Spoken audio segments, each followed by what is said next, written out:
Hey, hello, hello, hello.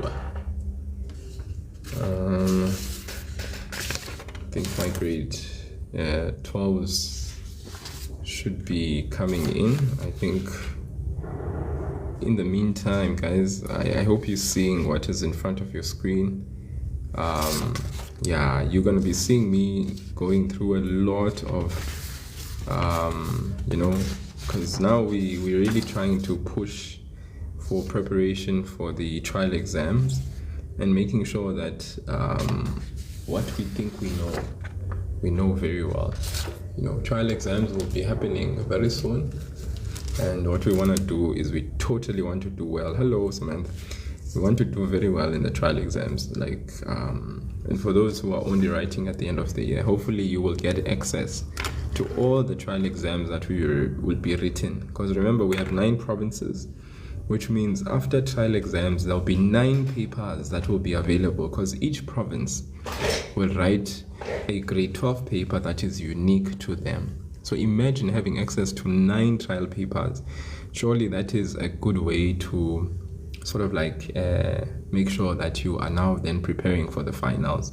And it will be a few weeks, if you will, after having written your trial paper, maths trial paper, that you will have to consolidate. And this is the word, to consolidate everything that you have learned. Make sure that everything that you do know, you still know, and everything that you didn't know, you know, so that the possibilities of excellence can be that much more higher. So I'm hoping all of us can answer this question, that one, that one, that one, and that one, and that one. That these marks for question 1 are all of them are ours. We all know that we can answer these questions, all of them. Ne? So no one has a challenge most with any of these questions, the ones that I'm having there. 1.1 to 1.4. Grade 12, guys. This is grade 12 most. Grade 12, grade 12, grade 12. Okay. We are there. So I'm just wanting to check that we are all comfortable, right, with question 1 type questions. There's no more challenge anymore, right? I'm just showing you this because I just feel like I should.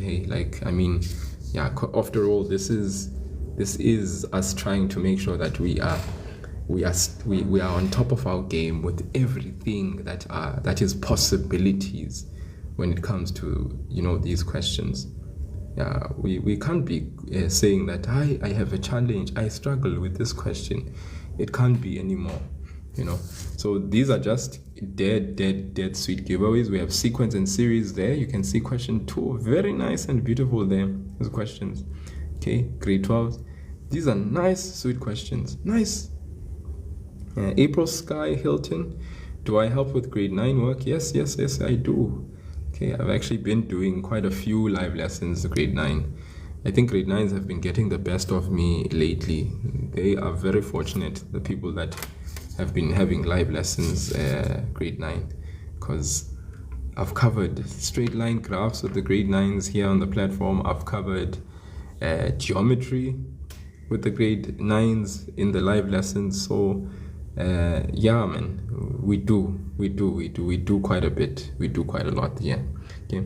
So guys, this is just showing you, that hopefully when we look at these questions, we look at them and there's confidence and power that we possess to be able to, address such questions.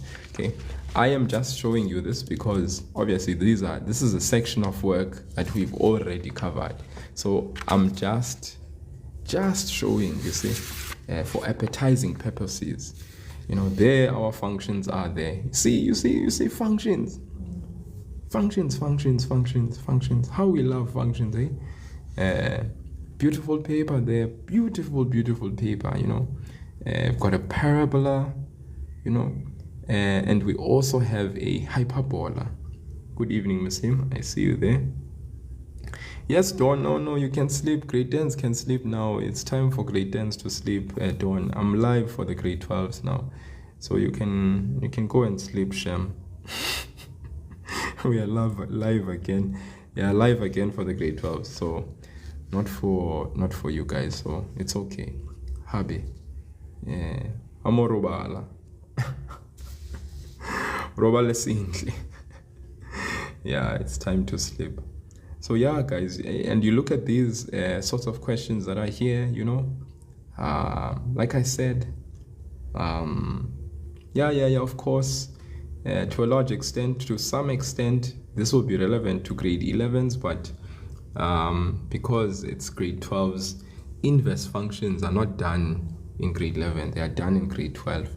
So, of course,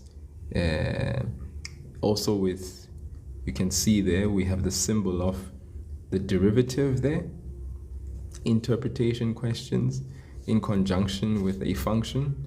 So yeah, these are the kinds of sort of like scenarios we are, you know, get exposed to.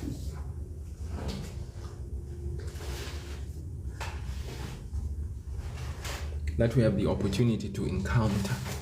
Okay. You're not in grade 10. Hey, what is this, Dawn? What are you talking about? You fooled me. I was thinking in all those live lessons, you're joining grade 10 live lessons, so I thought it's in grade 10, this one. So what are you telling me now? What grade are you in?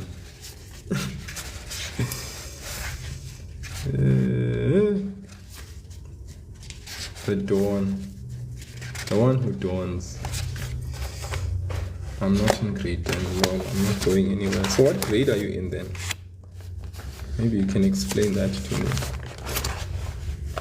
Because all this time I'm thinking, go and sleep most because you've been joining the grade 10 session. So goodbye, cheerio, toodles. But when you're like, I'm not going anywhere.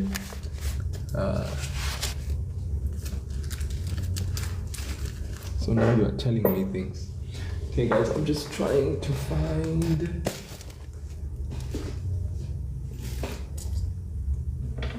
the work that I was intending to cover, because yesterday, remember very well, we did we started with calculus, all right, and so I wanted us to actually continue in that trend and look at other questions related to calculus. Because if you remember yesterday, I said to you guys that the calculus questions we looked at, yes, of course, they were straight to the point. We looked at first principles yesterday, how to use first principles and get the derivative of a function. We looked at how to determine the gradient of the tangent to a particular function at a specific point. We looked at how to derive using the power rule, and I stipulated that it's so important that when we derive, we need to have separate terms. All the terms must be in the numerator and they must be expressed in exponential form. That's how then we can apply the power rule. The power rule can only be applied when the situation is as such. So we looked at a variety of differentiation type questions, and we basically were able to successfully do those. Then we looked at some cubic functions, right? Cubic function there was very straightforward because what was nice, our factorization was already done for us, which was beautiful. It didn't make it complicated, very simplistic. Its factorization was done for us. So we were asked to find the y-intercept, which we did, determine the coordinates of the stationary point, which we did, sketch the graph of f, which we did successfully, understanding, of course, how the value of a, the coefficient of the cubic function is, knowing what shape to expect and anticipate, and then finding all of our necessary y-intercept, x-intercept, stationary point, and more importantly, our point of inflection using the second derivative of the function. Then we had a few interpretation questions, which basically also added some bit of meat to what we were doing. And it left us feeling, I must say, I think to a large extent and to a large degree, confident about what we had just done and what we had just accomplished. Okay. So I want today to still be on the same tip. Okay, we're still looking at differentiation. Okay, because what we are doing is we have been on this journey. All right, hence today when I began the session, all right, when I started out with my grade 12s, the group that basically started attending my live lessons during the holiday period, we looked at algebra, and we did a lot of algebra, consolidated a lot of algebraic things that we knew, from equations to inequalities to exponential equations to surd equations to simultaneous equations to nature of roots.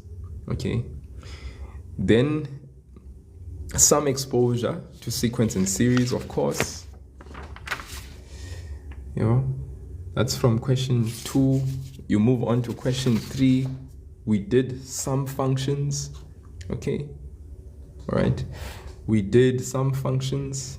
All right, and basically that's where we had actually left each other, at some functions. Then yesterday I started kicking it out with differentiation, and I'm sure you guys can see the development. Where we are going is we want to basically complete paper 1. All right, and after having done that, then we can actually after differentiation, of course, we'll be able to do other things that have to do with differentiation. Then we'll do financial maths and then probability, right? Because those are basically the concluding topics of paper 1. Then if there's anything, then after I've concluded those things, if there's anything else that you guys want to actually look at and zoom into as far as paper 1 is concerned, then we can zoom into those things and look at closely those things that you feel like are still a painful thing for you, and then we can sort those out. After that, we can move on to paper 2. All right, but I do want us to have a sense of confidence when it comes to paper 1, even with the sections of paper 1 that might seem a little bit difficult. Okay, so I hope you guys can actually take some great light confidence from that. Okay, Portia Madi 08, I see what you're saying. Look at functions later. You'd want to actually look at functions again. Okay, all right guys, let's look at differentiation here.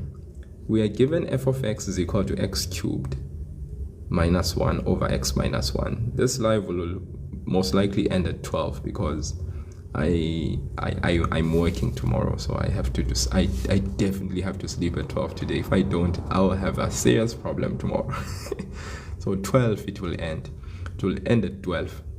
So f of x is equal to x cubed minus 1 over x minus 1. Now they're saying show that f of x can be simplified to the expression x squared plus x plus 1. Do you guys see this? Show that f of x can be simplified to this expression. Okay, so what then does me and you do in order to show that? Well, let's go and write down this f of x. We can clearly see that the f of x that they're talking about is x cubed minus 1 over x minus 1. So like yesterday, once again, we are rehashing the difference of 2 cubes, because remember, this is a grade 10 concept, factorization in grade 10, where we factorize a difference of 2 cubes. So we are going to take the cube root of x cubed, which is x, and then the cube root of 1, which is 1. And what we do is we open 2 brackets. One we call a binomial bracket and the other trinomial. Okay, so that means 2 terms here and then 3 terms there.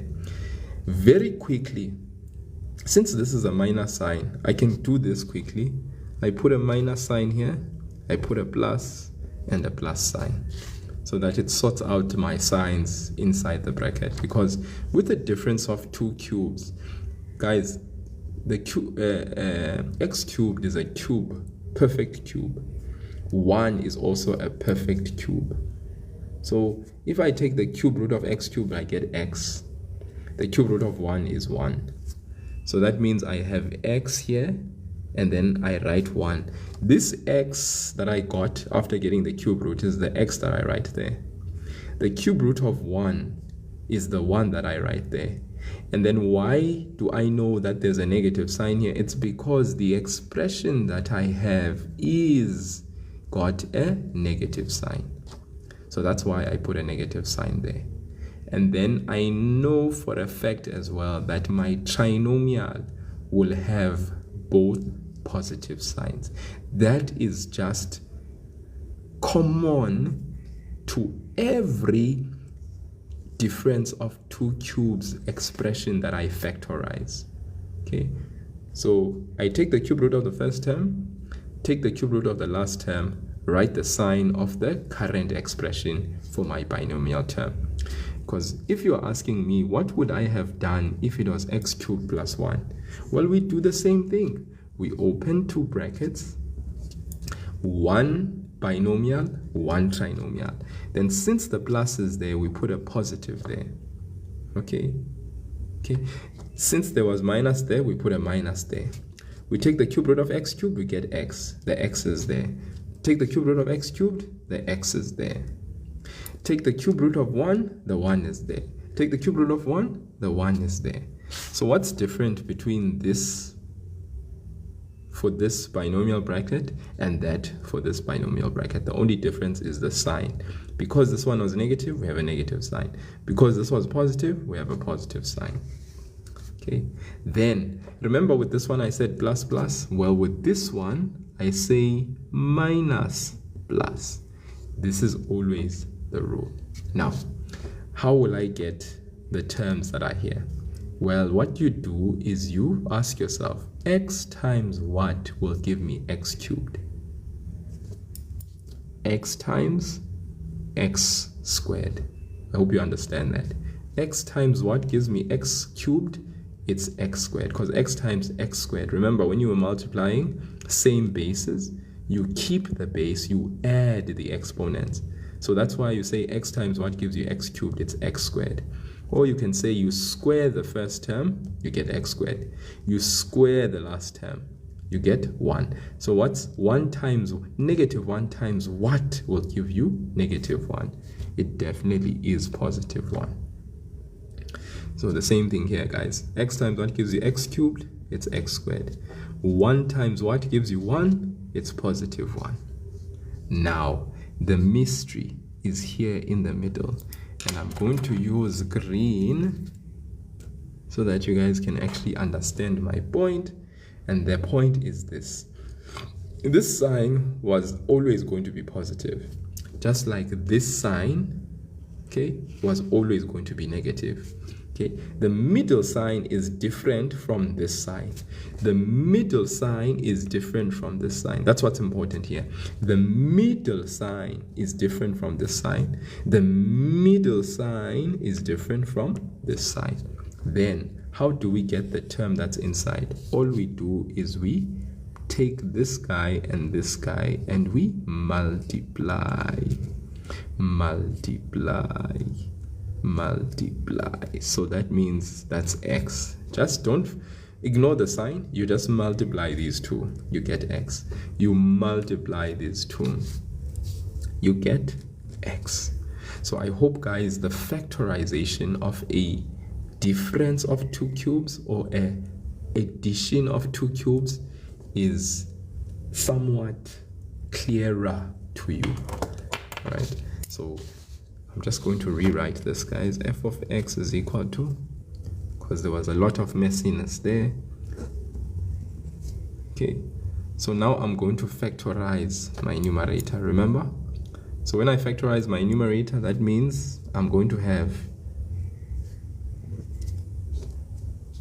minus plus plus x1, because the cube root of x cubed is x, cube root of 1 is 1. X times what gives me x cubed, x squared. Negative 1 times what gives me negative 1, it's positive 1. Then I multiply these two, that's x over x minus 1. Okay, so this is like simplification in grade 10. grade 10s will know how to simplify an expression of this nature. Grade 10s, funny enough, are the same kids that go and make it into grade 12. When they get there, it's like they never learned how to factorize a difference of 2 cubes. And that's what's painful when you are teaching a metric class sometimes, is that they forget the very same thing that they were supposed to know when they are there. Okay, so guys, if you have kids or you plan on having kids in the future and they decide to do maths, please emphasize to them how important work that they have done in previous grades is. Okay, maybe you have a niece or a nephew or whatever the case may be. Let's emphasize that point to them. Now, you see here, this guy and this guy can be cancelled, right? You can see that, right? Because the relationship between all of these, multiply, divide. So cancellation is possible, especially if we are dividing something by itself. That cancellation leads to what? We have 1, 1 at the top. And then what are we left with at the top? We are just left with x squared plus x plus 1. So indeed, show that f of x can be simplified to the expression x squared plus x plus 1. What do we see? X squared plus x plus 1. Now I'll tell you this, okay? What I know for a fact is that so many times kids forget this factorization. Then this thing cannot come out.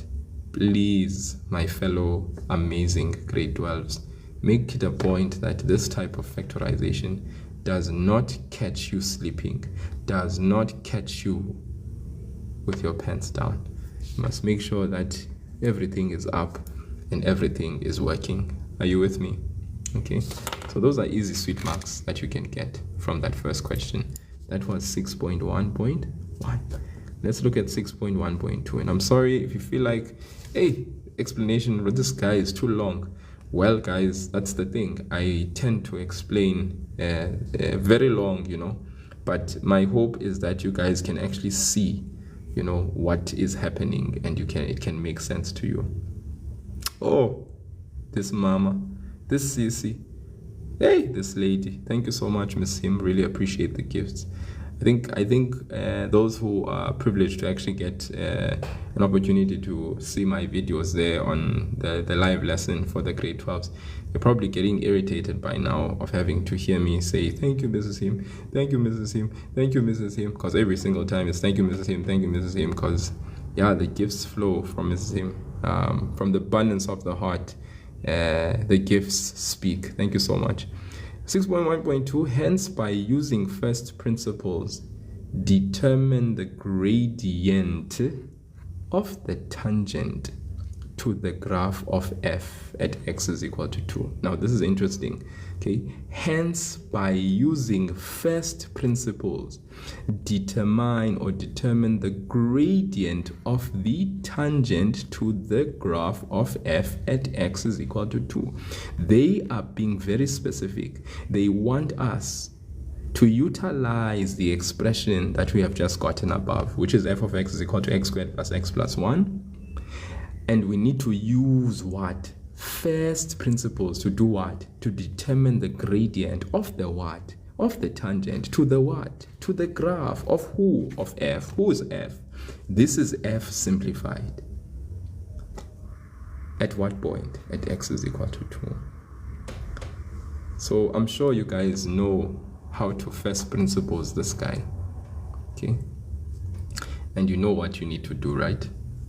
Okay, so this question slightly different, because this question, unlike the question of the live lesson, did not just say determine f prime x from first principles if f of x is equal to x squared minus 1. It took a very interesting approach, one that maybe some of us may have never seen before. We've given a function, it's a rational function, okay, because it has a numerator and a denominator. We were asked to show that f of x can be simplified to become this. We got it simplified into that. Very interesting. All of this is grade 10 simplification.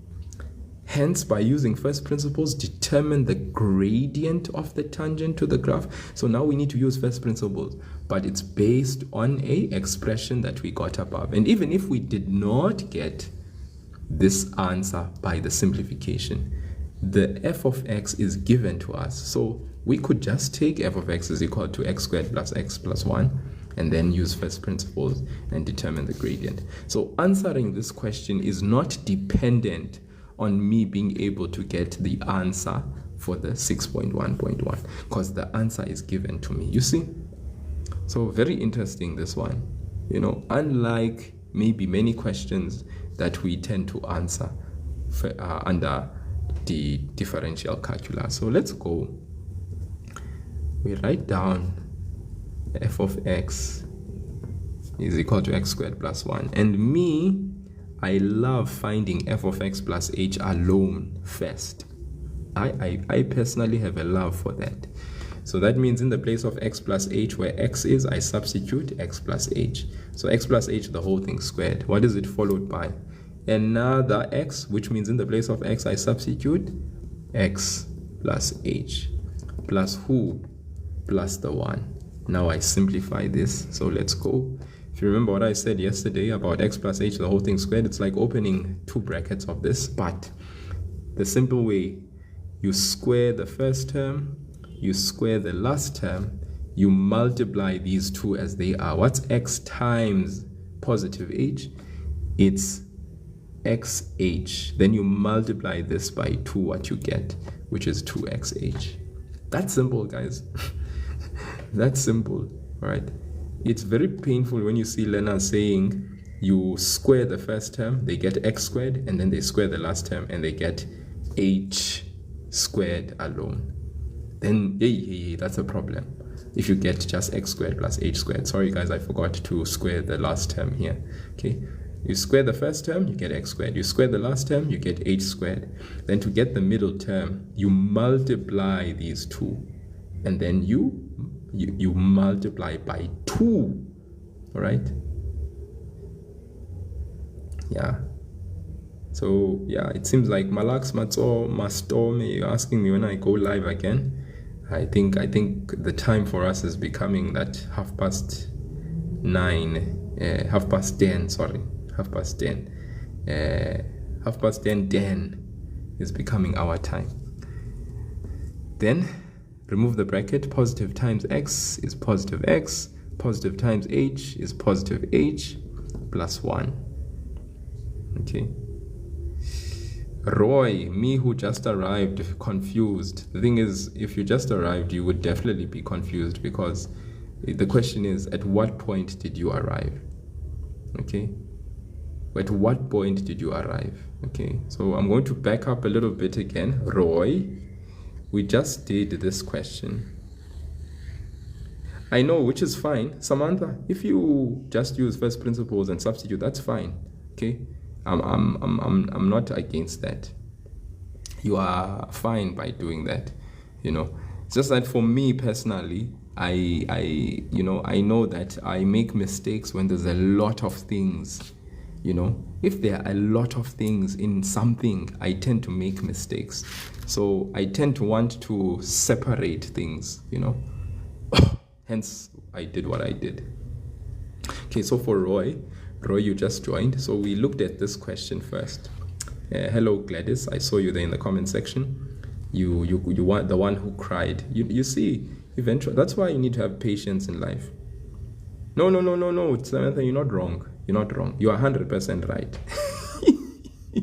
You are 100% right. Okay. Maybe I should have explained that from the get-go, that I tend to separate it so that it makes life easy for me. No, Yanda, I'm going there. I'm going there. Okay. So given f of x is equal to x cubed minus 1 over x minus 1, okay, what we are doing, we are asked to show that f of x can be simplified to the expression x squared plus x plus 1. So what we did is we took the f of x, we factorized the numerator, we got that, okay, because this is a difference of 2 cubes. So it has a binomial and a trinomial bracket. Then in the denominator, we have x minus 1. So then obviously this and that cancels. We are left with f of x is equal to x squared plus x plus 1. And that there, we get it because that was what we were asked to show. okay, that this here can be simplified to become that. The follow-up question says hence. The word hence in maths means use something that you have got in the previous question. So that's what the word hence means. It says hence by using first principles. Now guys, first principles, you know what first principles is, right? Hopefully you know that formula. F prime x is equal to the limit as h approaches 0 of f of x plus h minus f of x all over h, okay, or divided by h. So you guys hopefully know that, okay? So it says hence by using first principles determine the gradient of the tangent to the graph of f at x is equal to 2. So that's fine. What we are going to do is we are going to first use first principles, okay?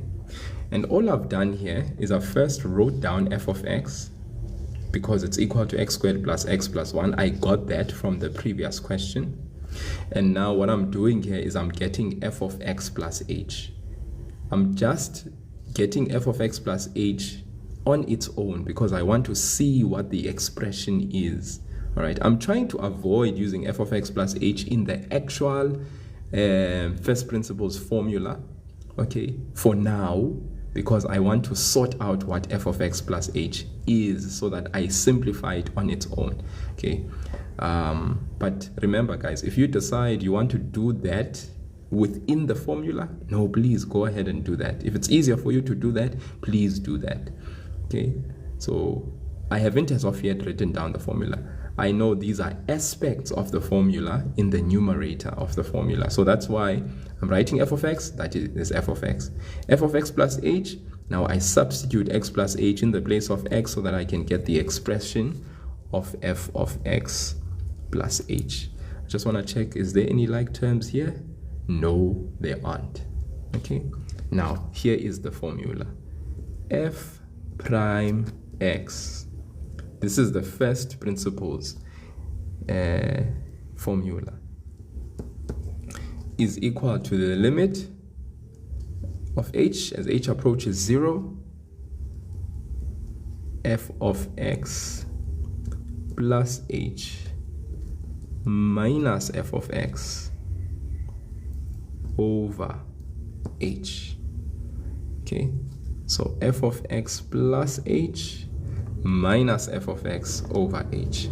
So now let's go and substitute everything that we got. So f of x plus h here, it's ready. You see, it's ready. I'm just gonna come now and substitute it in the place of f of x plus h. So that's just me and my way of making, personally, it makes things simpler for me.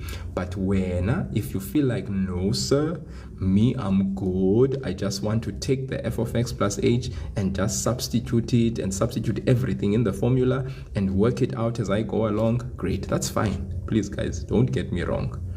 So f of x plus h, I'm gonna plug it in, x squared plus 2xh plus h squared plus x plus h plus 1, that is f of x plus h, minus, now if I say minus all of this, remember the negative sign, okay, right, is going to be distributed. So for now, let us substitute in brackets over h. Then now we can take care of that negative sign and add and subtract like terms. So let's just do that, making sure, of course, that everything is included. We take the negative sign, we distribute it for all three terms. So we have negative x squared minus x minus 1 over what? Over h. Now I'm ready. Goodbye. Play the goodbye game. Play the goodbye game. The goodbye game. Here's the goodbye game. X squared. Oh, it was nice having or doing business with you. Goodbye. So x squared minus x squared is 0. Gone. And x minus x. Goodbye. It was nice doing business with you. 1 minus 1. Goodbye. it was great doing business with you. Now, what is left over? What is left over is 2xh plus h squared plus h over h. Let's not forget the limit as h approaches 0. Now, here at the top, we take out the who, the highest common factor. Hopefully you guys are doing this with me. You are not just watching me do it. You are like doing or you have completed it, you know. Some of you, I know you are avid, amazing students, and you flow so nicely, you do your thing. Then, goodbye again. Okay, obviously this cancellation is simply meaning we are left with 1 and 1 because it's division, unlike this one, which is addition and subtraction, which leads to 0. So this kind leads to 0. This kind leads to 1 because it's division. Okay, then we are left with 2x plus h minus 1. The limit h approaches 0. Now 0 can be substituted. 2x plus 0 minus 1. The limit as h approaches 0 disappears when substitution of 0 happens. Then we are left with an answer of 2x minus 1. Now, sorry, my bad. Thank you, Dawn. Dawn is like paying strict attention there. Samantha as well. Zinzi is paying strict attention. Mr. V.Comza, I appreciate it there. Okay, guys, you see, now if you guys can do that, please make sure that you do it. You must do the same thing, okay? You must do the same thing and not make the errors that I make, okay?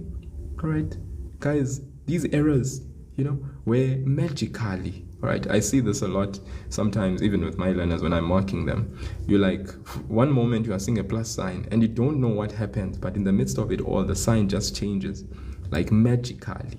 And when it magically changes, guys, unnecessarily, then it leads to problems, right? So, Mr. V, thank you so much for the love views. No. Okay, 2x plus 1. So there, we are good, né? We are good. I'm sorry for that slight mistake, but remember, we are not done. This thing was saying, hence, by using first principle, it's the pressure and the anxiety. Now imagine, fancy, that pressure and that anxiety, right?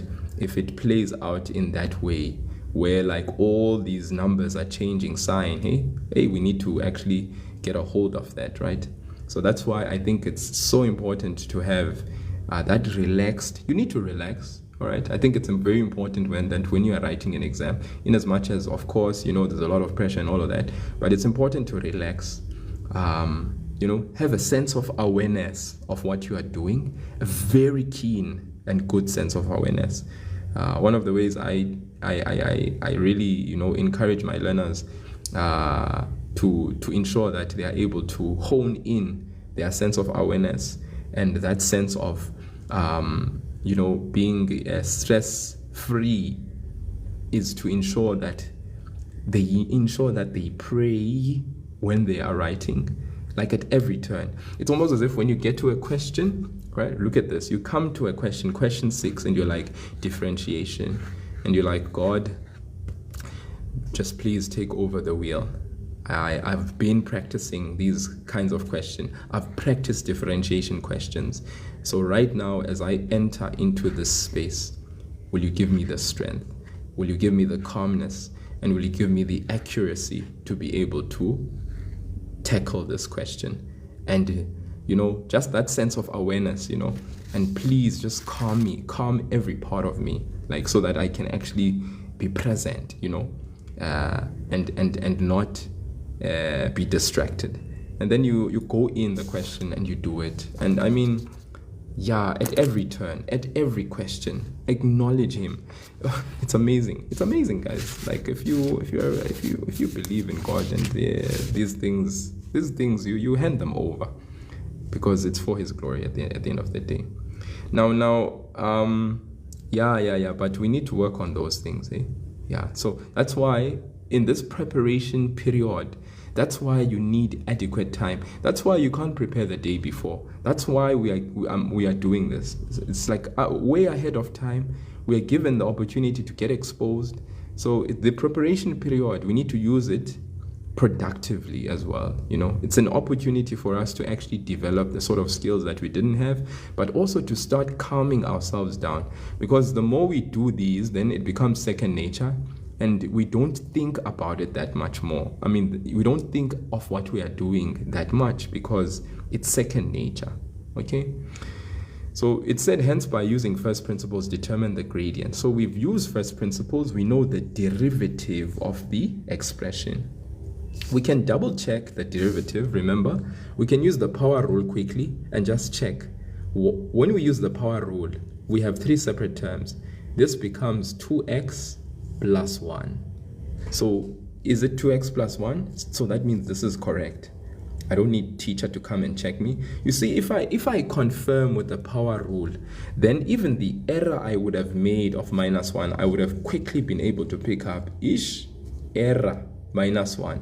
I may have, just written without really thinking at that stage, but then if I get here to the answer and then I go back to the expression and I'm like, okay, if I had used the power rule and derived this, what's the answer? It's 2x plus 1.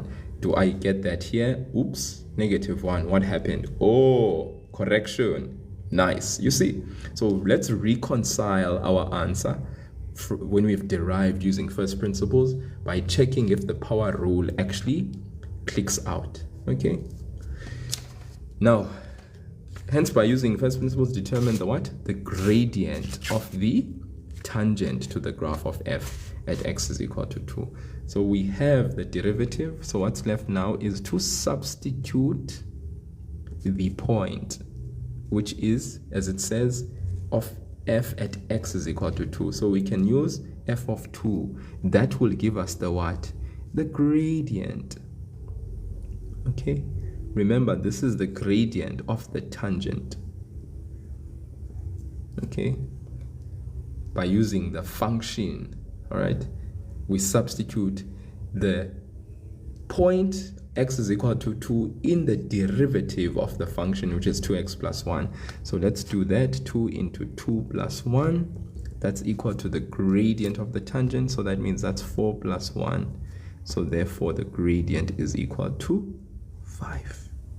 There, the gradient is 5, guys. Remember that the derivative at a specific point is equal to the gradient of that tangent at that point. Okay, so there it is. M is equal to 5. No problem, right? Then the next question, determine the equation of the tangent to f at x is equal to 2.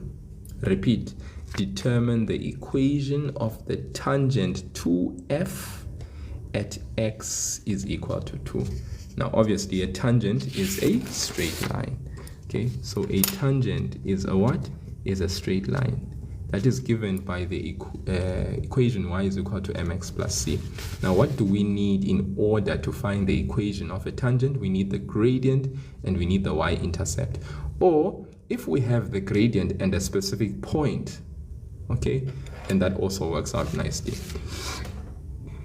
That works out very nicely. So what we can do is that since we know that 2 is a point on the function, 2 is a point on the function. Remember the function was f of x is equal to x squared plus x plus 1. We can go and substitute that 2 in this function of x squared plus x plus 1. So we say 2 squared plus 2 plus 1. Why are we doing this? We want the y coordinate. Yes, Nintendo, you are 100% correct. You are feeling me there. We substitute to get the y coordinate. The corresponding y value when x is equal to 2 for the function of f of x, we are getting the corresponding y value. So we get it is 7. So that means 2 and 7 is a point. All right, this is like saying in that particular, let's say, graph, x squared plus x plus 1. Let's say this was the function. There's that tangent. Okay. So x is equal to 2 is the point, right? It's the x coordinate where the function and the tangent, they touch. But now, since I have what? The x value, okay, the x value of the function. Remember the x value of the function? They said, by using first principles, determine the gradient of the tangent to the graph of f at x is equal to 2. So at x is equal to 2 is the shared point of the function and the tangent. The value of x there is 2. How do I get the corresponding y value of that point?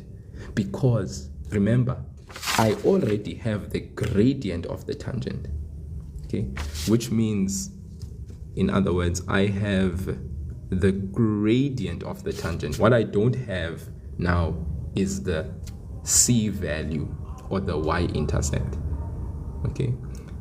But even though I don't, I need a point on the function and the straight line, a shared point, okay? So I have the x-coordinate of that shared point. All I now need is the y value of that shared point. How do I get the y-coordinate of that shared point? Well, there are two things. I can take this x-coordinate and substitute it into the parabola, right?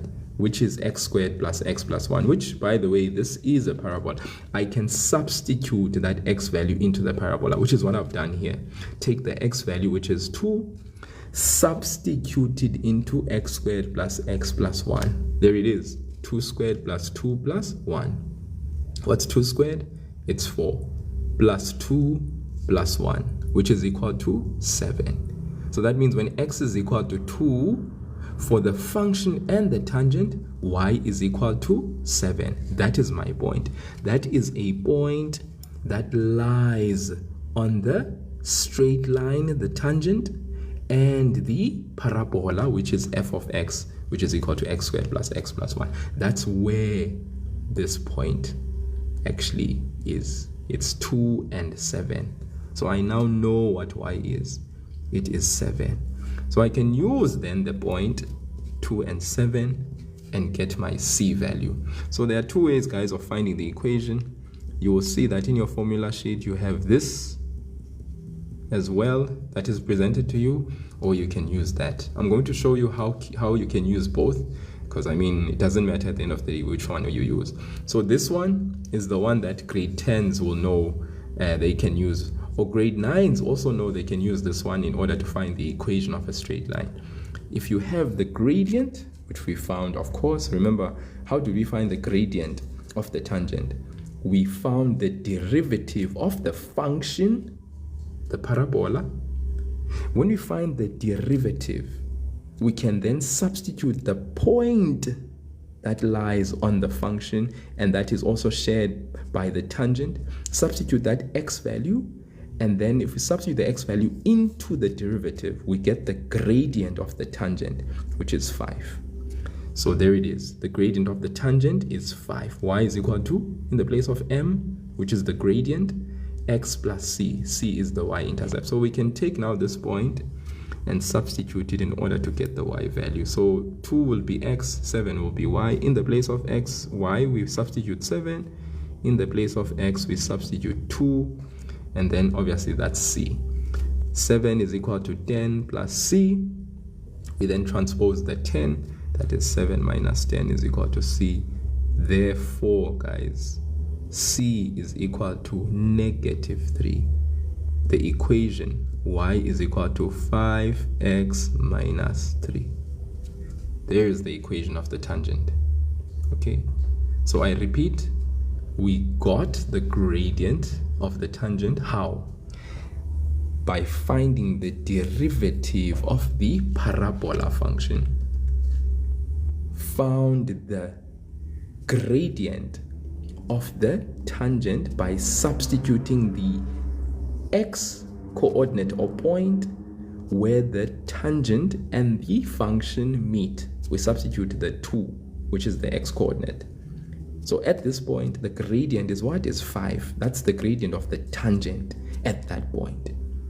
We got the gradient. Then we substituted into y is equal to mx plus c, where m is the gradient there, followed by x, followed by c. We then use the point. Remember, how did we get the point 2 and 7? We took the x coordinate of that particular point and we substituted it back into the parabola function, x squared plus x plus 1, so that we can get the corresponding y value, which is 7. Okay, remember 2 squared plus 2 plus 1. 2 squared is 4, plus 2 plus 1 is 7. So when x is equal to, y is equal to 7, so the point is 2 and 7. Then we used that point to find the c value. We substitute this point into the equation so that we can find the value of c. 5 times 2 is 10. The 7, we transpose the 10, it becomes negative 10. 7 minus 10 is negative 3. So c is negative 3. Therefore, this c value that we've been waiting for is actually negative 3. So we say y is equal to 5x minus 3. This is the equation of the tangent. Some other people prefer this formula to find the equation of the straight line or tangent, because remember, a tangent is a straight line. Okay, so we can say y, remember we have m, which is 5, and then we have the point 2 and 7, which is x1 and y1, if you could say it that way. So we say y minus, what's y1? Y minus, we have the 7, m into, okay, the m is 5, sorry, then x minus x1 is 2. Then we can multiply out what we have here, guys, what we have here. 5 times x is 5x, 5 times negative 2 is negative 10. You take the negative 7, you transpose it to plus 7. Y is equal to 5x minus 3. This is another way. This is another way to find the gradient of that tangent. Okay. Decisions need to be made. Okay.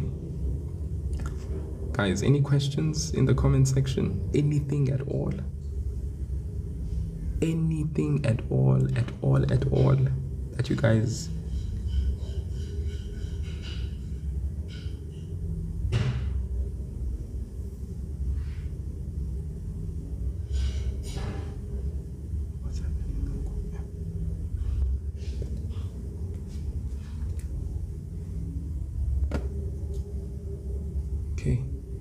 Okay, if there's no questions, then I hope we are clear and we can move on. Okay.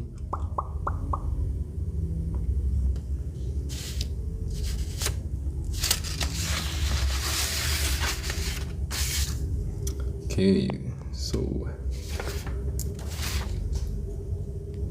next question. Given y is equal to 1 over x to the power 5 plus x to the power 4, the cube root of x to the power 4, plus 3x. Determine dy over dx, leaving answers with positive exponents. I think let me give you a chance to do this one, guys, and then I'll invite one of you to come through and walk me through how we would answer this question, this one. I think let me leave this one for you guys, just to be fair.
Yeah, sure you can.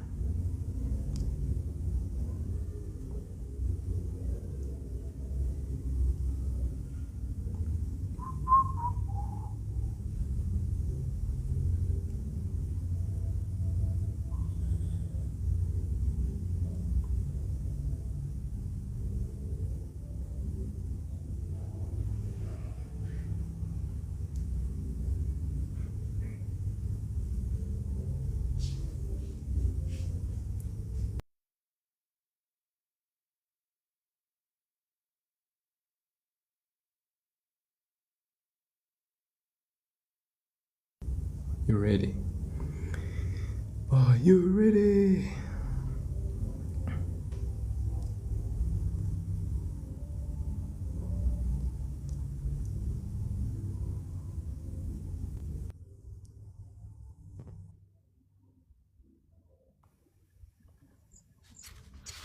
Hello.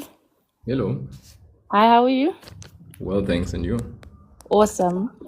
Okay, so with this equation, we're gonna try to put it in exponential form, right? So Okay. 1 over 5x to the power of 5 is gonna be 1x to the power of negative 5. Can you say that again? Sorry, I missed that. So it's gonna be 1x to the power of negative 1x. 5. Okay, y is equal to 1x to the power negative 5. Okay. Yes. Plus x to the power of 4 over 3. Okay, yes. And then plus 3x. All Okay, right. so how I derive it is I say a n x, and then I say to the power of n minus 1. And then the n represents the exponential form.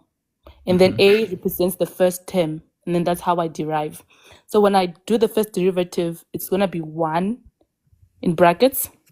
Okay, okay, just before that, what are you gonna write? I see, because for instance, this is y is equal to that. So when you are Okay. deriving, Okay, so when I derive, I write an. okay, okay, maybe what I'm trying to ask, the subject here is y, right? It's equal to that. So now that you are deriving, what are you going to write as your subject? Okay, so I say y equals to an x to the power of n minus 1. Okay, so am I just gonna write y is equal to? No. Okay, this is, I normally write this by the side. And then I just, Okay. by the side, because it's going to show me how I'm going to position everything. Okay. Or we can write dy over dx. Okay. Yeah, that's what I was looking for. Okay. Because specifically in the question they said determine dy over dx. Yes. Yeah. Okay. All And right. then So by the side, I normally have a nx to the power of n minus 1 by the side. okay. N, Which is powerful. n, N x x to the power of n minus 1. to the power n minus 1. Okay.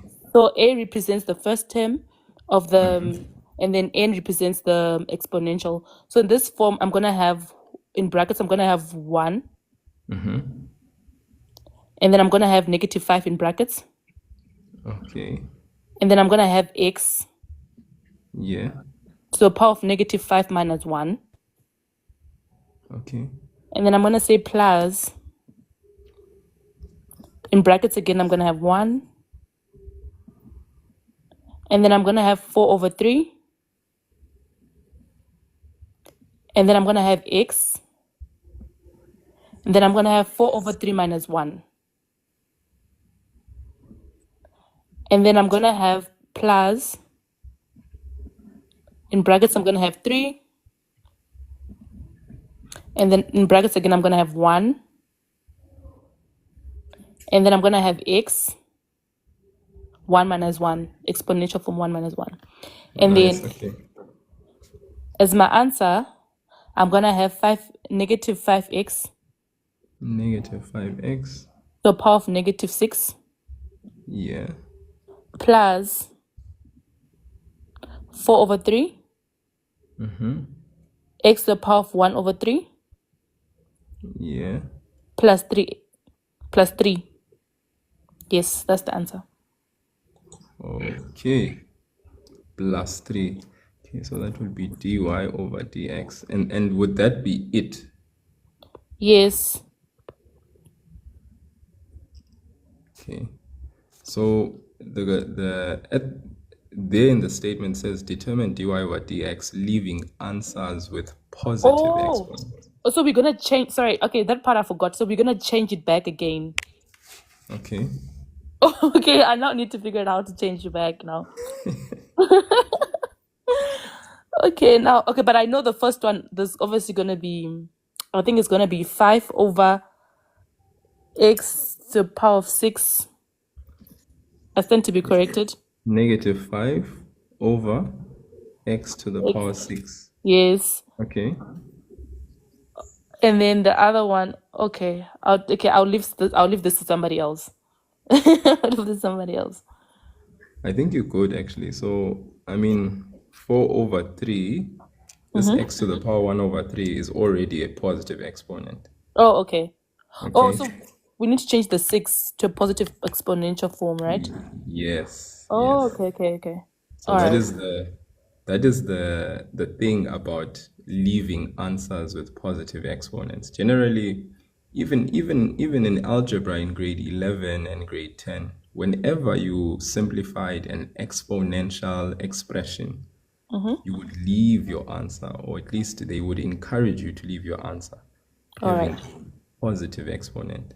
All right. So you figured it out already how to leave a negative exponent. Okay. Yeah, being positive. This was correct, by the way. Oh, okay. Yeah. Because So you take, now we're gonna say plus 3 at the end.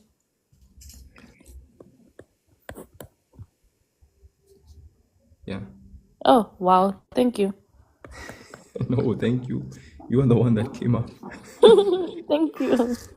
You are the one that came up and did it. So good job. Awesome. So that's how you do that one. Yeah. Okay.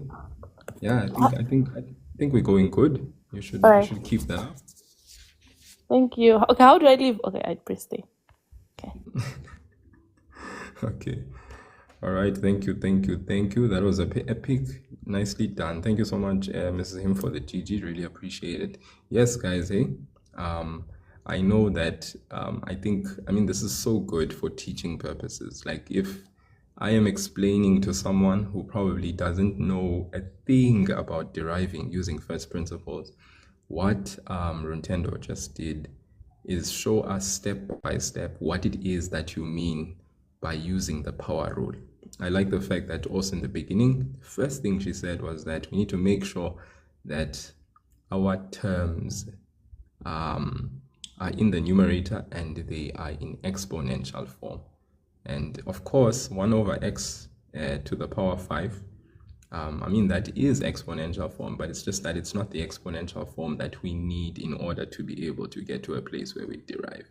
The conditions to deriving, I think we explained those yesterday when we were doing the live, is that we need to make sure that our terms are separate. That's the first thing, that all terms are in the numerator and that each individual term is at least in exponential form where the variable that we want to derive is concerned.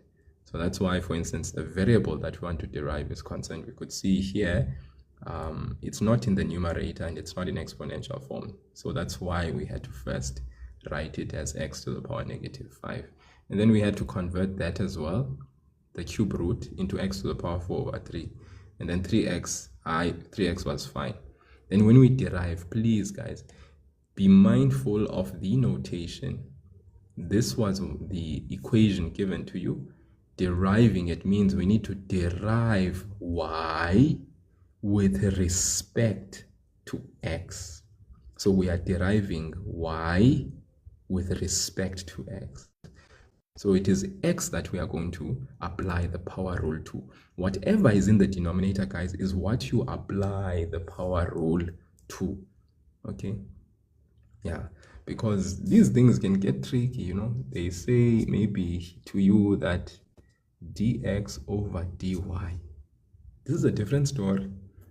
This is a different story.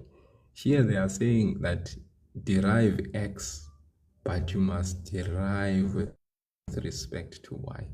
All right. So if we had a certain equation given to us, let's say we were given an equation, let's see, they said x is equal to y squared minus 3. All right.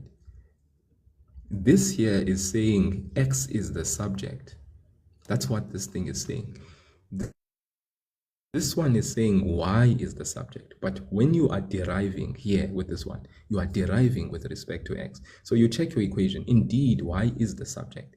If it was not the subject, you have to make y to become the subject, because this is saying y is the subject. When we derive, we need to derive with respect to x. So the power rule is going to be used to x. Look at this one. X is equal to y squared minus 3. This one is saying x is the subject. And of course, you can see it is. But now here, we have to derive with respect to y.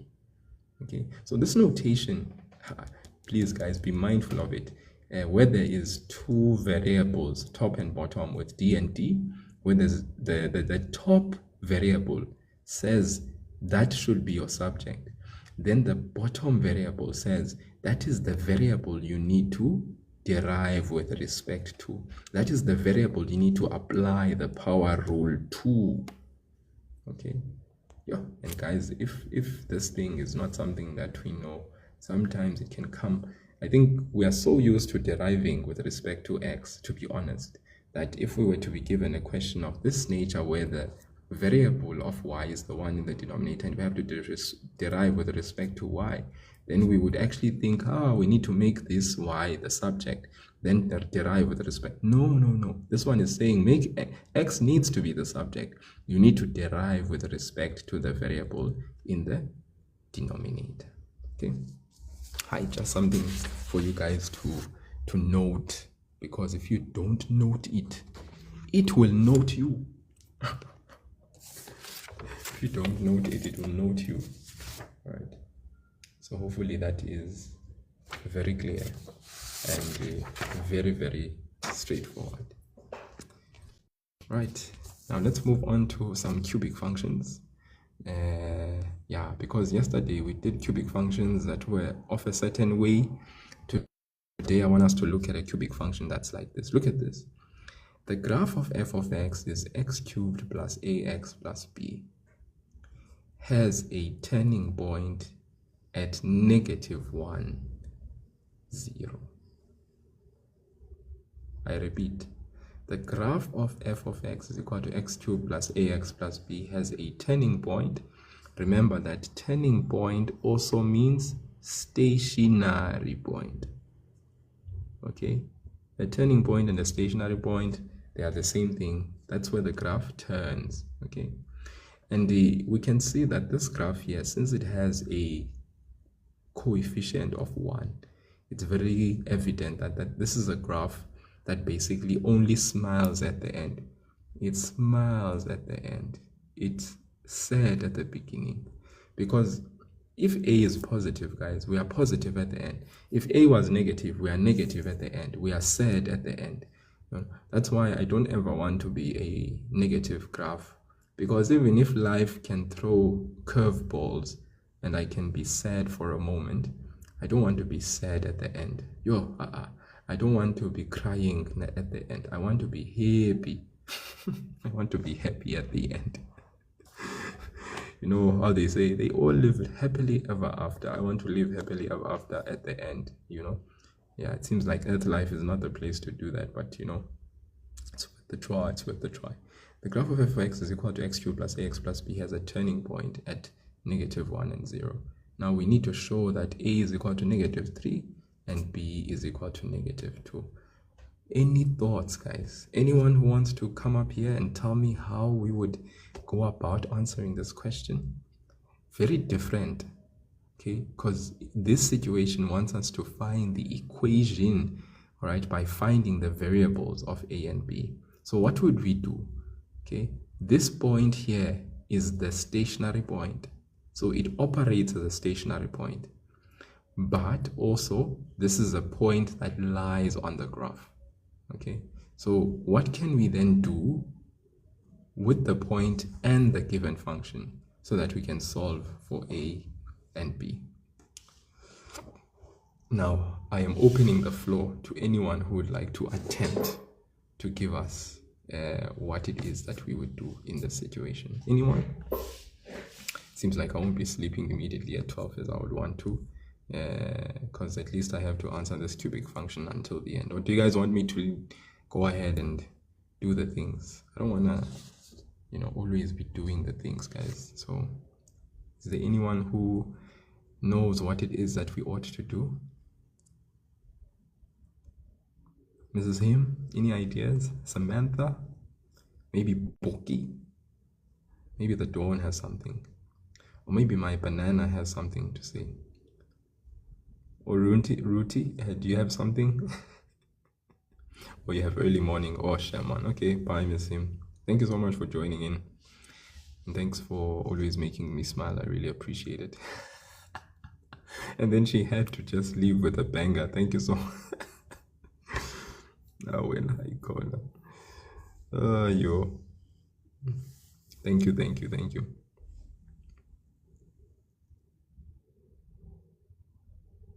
Okay, Rutendo says, I have two ways. I am thinking opening two brackets.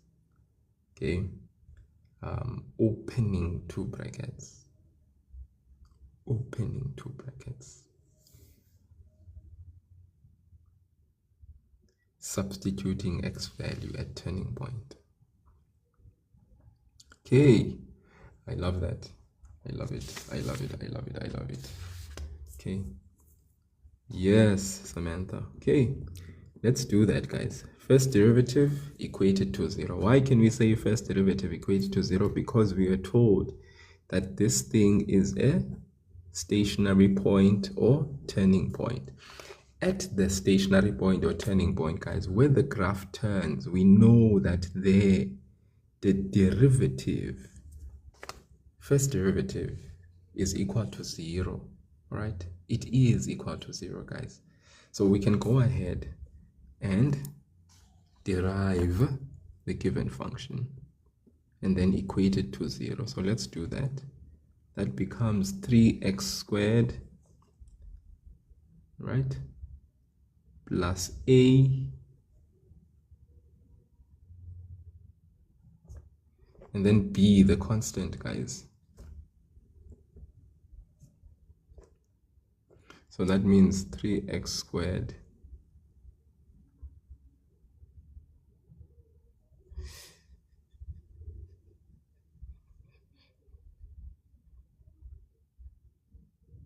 plus a, which is equal to 0, but of course we can substitute what? We can substitute that point.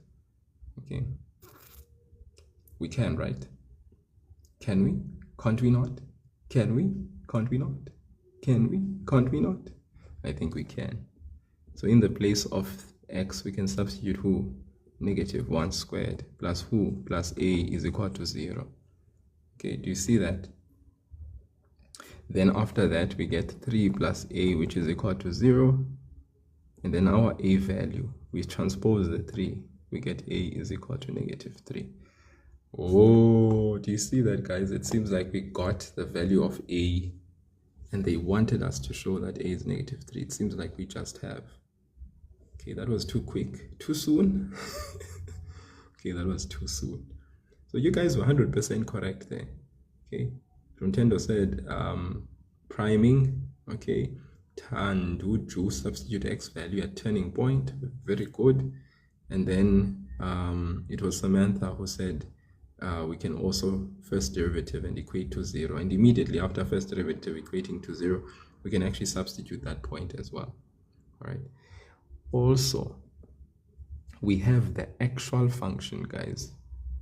F of x is equal to, now we have x cubed plus a, we know now is negative 3x plus b.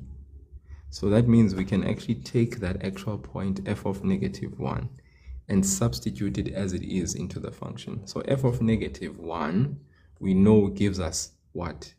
It gives us 0. Okay, so if we substitute the point, we get negative 1 to the power 3 plus negative 3 times negative 1 plus b, which is equal to 0. So now we are just substituting the point in the function. Okay. The first one, we were substituting the point deriving the function. Okay. And then now we are substituting the point as it is into the original function. Okay. So here, okay, since we were told that -1 and 0 are the stationary point or turning point, the question is, what do we know about the turning point, guys? What do we know about the turning point? Okay, Rifumo. What do we know about the turning point? We know that the first derivative, okay, we know that the first derivative, okay, of that particular function, if we can equate it to 0, right, for that particular function, okay, f prime x is equal to 0. And then if we substitute that -1, okay, at that point, we should be able to get 0. Okay, so we substitute that -1 after deriving. We substitute -1, we know that the outcome will be 0, so it means we equate this entire thing that we've just derived to 0. Okay, whilst substituting the x value -1 as a point in the expression. So 3 times the -1 squared, that gives us +1. The 3 times 1 is 3. Then 3 plus a is equal to 0. Then we solve for a. We take the 3 over to the other side. A is equal to -3. And this is coming from the concept of the fact that we know at the turning point, the derivative of the function at the turning point is equal to 0. Okay, it's equal to 0, guys. So that's why f prime x is equal to 0. We substituted the point x is equal to -1, all right? And then when we do so, we are intending to get the gradient, which is actually equal to 0, because we know that the first derivative is equal to 0 at that specific point on the stationary point. Then we solve for what? For a, and we get a is equal to -3. So that's how we got the a is equal to -3. Now, the other thing we could do with -1 and 0 is acknowledge -1 and 0 as just a point on the function. If we acknowledge it as a point on the function, in actual fact as the x-intercept of the function, because this is -1 and 0 is called the x-intercept of the function. So we can just go to the original function, f of x is equal to x cubed plus ax plus b, but remember, we already now have the a value, which is -3. So we take the point -1 and 0, we substitute it into the function. Okay, so we say f of -1, we know that the outcome will be 0. We substitute -1 in the function, x cubed -1 to the power 3 plus the a we found was it's -3. So it means we don't have a anymore, but we have the value of a, which is -3, times the x, we substitute the -1, plus b, which is equal to 0. Okay, so I'm sorry guys for moving my phone too fast. Tatenda askis. All right, maybe I'm too excited, and that's why I moved the phone too fast. I'm very sorry. Hopefully now we are all moving together. Rifumo, I hope you are good, sir. Hope you are good. -1 to the power 3. Okay, -1 to the power 3. That is -1. -3 times -3, that is +3. Plus b is equal to 0.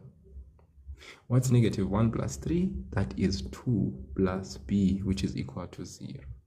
We take the 2 over, b is equal to -2. What's the value of b now? It is -2. What was I intending to find as the value of b being?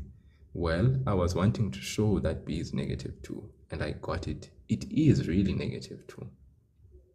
Okay, so that's good, we got it. B is -2, A is -3. I've just showed it.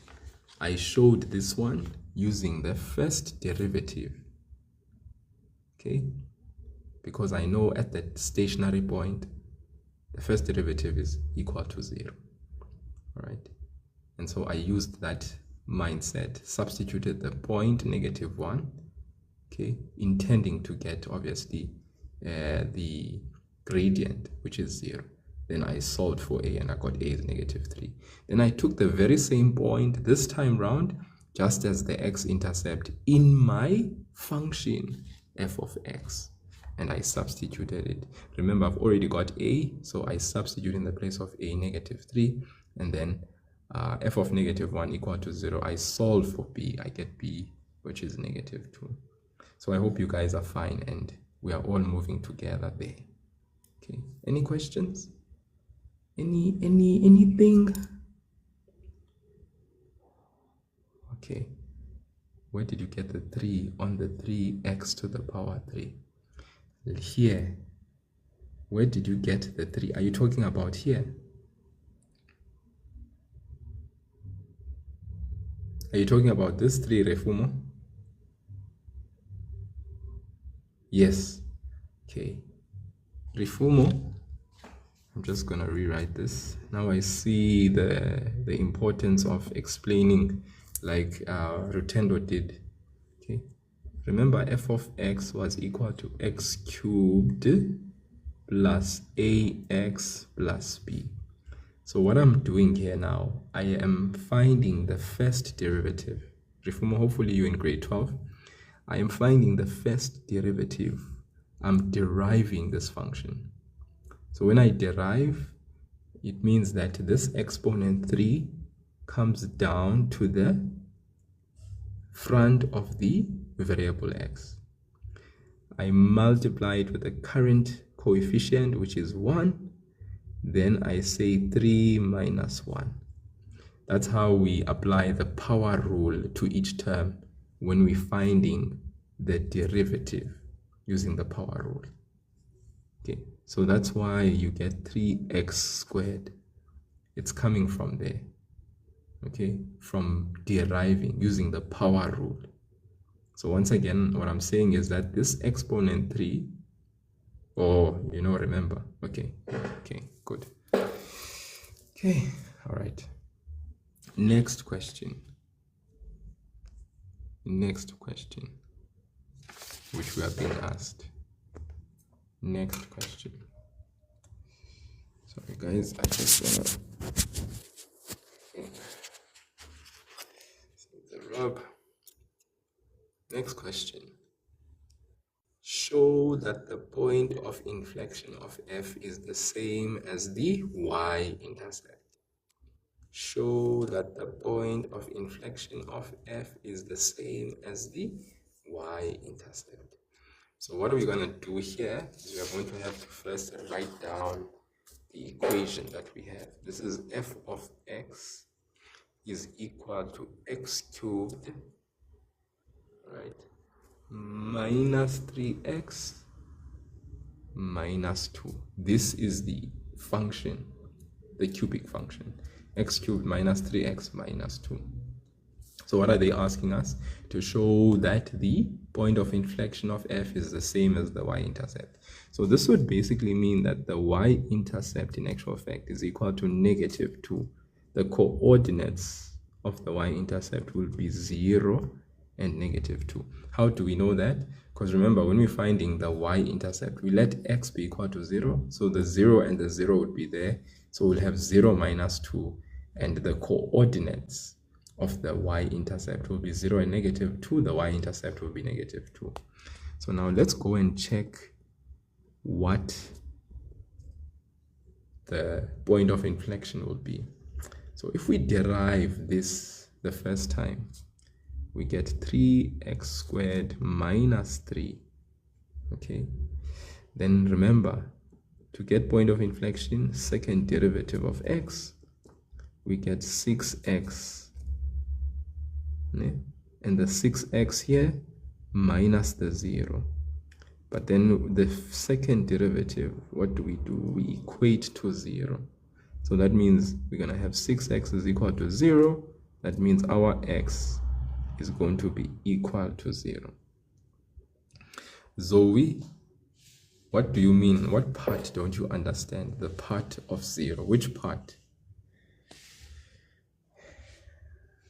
Zoe, you need to now let me know what don't you understand. You mean this 0? You don't understand this 0.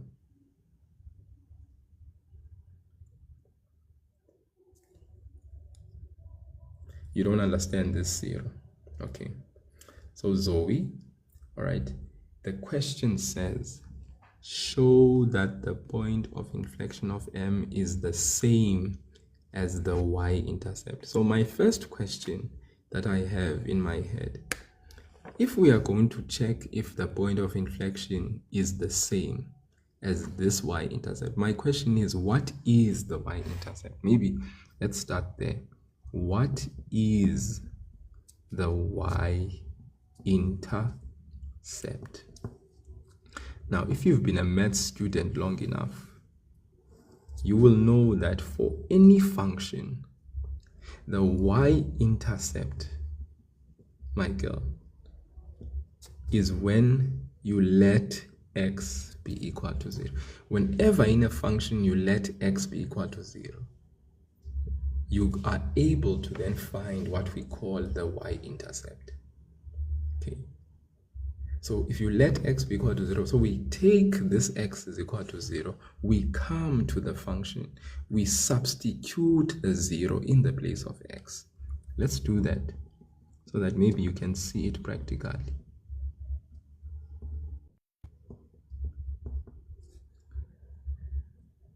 What do you get? 0 minus 0 minus 2, which is what? Negative 2. So that means f of 0 is equal to negative 2. So the coordinates of the y-intercept is 0 and negative 2. So this 0 is coming from the understanding that we have that if we want the y-intercept, we must let x be equal to 0. That's where the 0 is coming from. Okay. So Zoe, are you understanding where the 0 is coming from? Or are you still lost? Zoe, oh Zoe. And please don't say you understand if you don't understand. You must say you understand and then we can move on really. But don't just feel pressure to like, I need to say I understand, because it seems like everybody else is not asking this question that I'm asking. Therefore, please really say you understand when you truly do understand, because these are the things that will come back to haunt you when I'm away, when you are alone, and when you have to write important exams. So if you understand really, then I hope you really understand really. Okay, sure, Zoe. Now, we wanted to show that the point of inflection of f is the same as the y-intercept. So we now know what the y-intercept is. Now, the only thing now is we want to check what the point of inflection is. How do we find the point of inflection? The point of inflection is found by taking the second derivative and equating it to 0. So I'm going to take that original function of f of x, derive it the first time, I get 3x squared minus 3. Derive it the second time, I get 6x. So I derive the same function, 3x, I derive the derivative, the first derivative, which is 3x squared minus 3. By the way, this gives me a parabola function. I derive it the second time. This gives me a linear function. Then I take that 6x, I equate it to 0. Because remember, what did I say? How do we get the point of inflection? We take the second derivative, then we equate it to 0. Right? So when I take 6x and I equate it to 0, I get x is equal to 0. Look at this. You remember when I found the y-intercept. I had x is equal to 0, y is negative 2. Ooh, seems like x is equal to 0.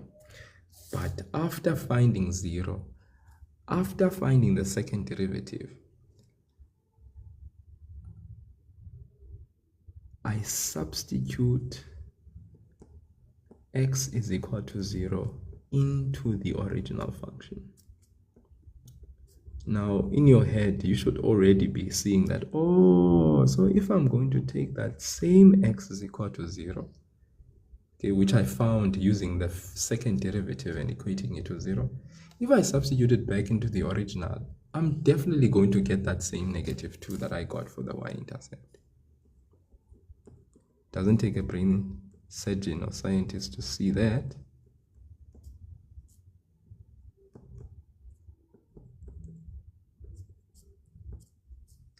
So there it is, f0 is equal to negative 2. So it is the same. I have 0 and negative 2 for my point of inflection as well. Okay, guys, this is how you always find the point of inflection. You say first derivative first, second derivative, equate it to 0, solve for x, you substitute the x value into the original function, and then you get the coordinates of the point of inflection. Do you see that these coordinates, 0 and negative 2, they are the same coordinates as the y-intercept? Isn't that what they wanted us to show? Yes, they wanted us to show that the point of inflection of f, which is 0 and negative 2, I found it, is the same as the y-intercept, which is the same indeed as the y-intercept. Okay, are we good? Are we good? Are we good? Are we good, guys? Anyone have any questions? Any questions? Anyone? Are we good? Are we really good, Samantha? Samantha is saying yes. All right. Let's move. Next one. Yeah, you need to calm down. We are getting there. Hey, see these people here, and some of you like almost think this is an AI generated thing, you know, in a world where everything is served in a silver platter and machines are ruling the world. People are thinking that I'm an AI generated guy. Please draw the graphs there. Can you imagine? Next, determine the values of x for which the graph of f is concave down, right? The values of x for which the graph of f is concave down. So I can tell you this one thing. You see this function? It is having a coefficient of x cubed, right? This is just something to note about concavity. The graph is having x cubed, its f of x is equal to x cubed minus 3x minus 2. So one thing for sure I can tell you about this function is that since this coefficient of x cubed is equal to 1, it means a is greater than 0. That means we are happy at the end. So it first becomes sad, it becomes happy at the end. Now, we have already learned that it has a point of inflection. Okay, that point of inflection we were told is 0 and negative 2, but the x value of the point of inflection is 0. So I know for a fact that the x value of that function of the point of inflection is 0. So it means along this vertical line, x is equal to 0 is where my x coordinate of the point of inflection is. Okay, I have not yet sketched the function because they have not yet asked me to. They're going to ask me to in the next question, but for now, they're asking me to determine the values of x for which the graph of f is concave down. Now, listen to me and listen to me well. When you know the coefficient of x cubed, and you know what the coefficient of x cubed tells you about the graph. So the coefficient of x cubed, if a is positive, in other words, if the coefficient of x cubed is positive, it tells you that the graph becomes sad first and becomes happy later. From here to there, we call this concave down. From here to the point of inflection, we call it concave down. Okay? If you are sad, you are down, right? So this is concave down. There's no happiness. Okay, concave down. And this here is simply where x is less than the point of inflection, the value of x. X is less than the point of inflection. That's where we are down. Okay. Wow, Samantha, you're amazing. I see your comment there. Sorry, it's just that my I think my filtering basically makes it such that I can't see it immediately. But from the point of inflection to this side, we are happy. Okay, that is concave up. All right, where x is what? Greater than 0. Okay, so concave down, we are sad. Concave up, we are happy.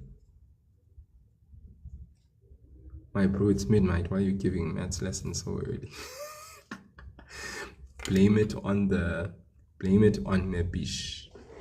I think blame it on the people that are here, right? So I hope we can see the distinction here. Okay, does that make sense, guys? Yeah. So remember, what did they say? Determine the values of x for which the graph of f is concave down. So what would our answer be?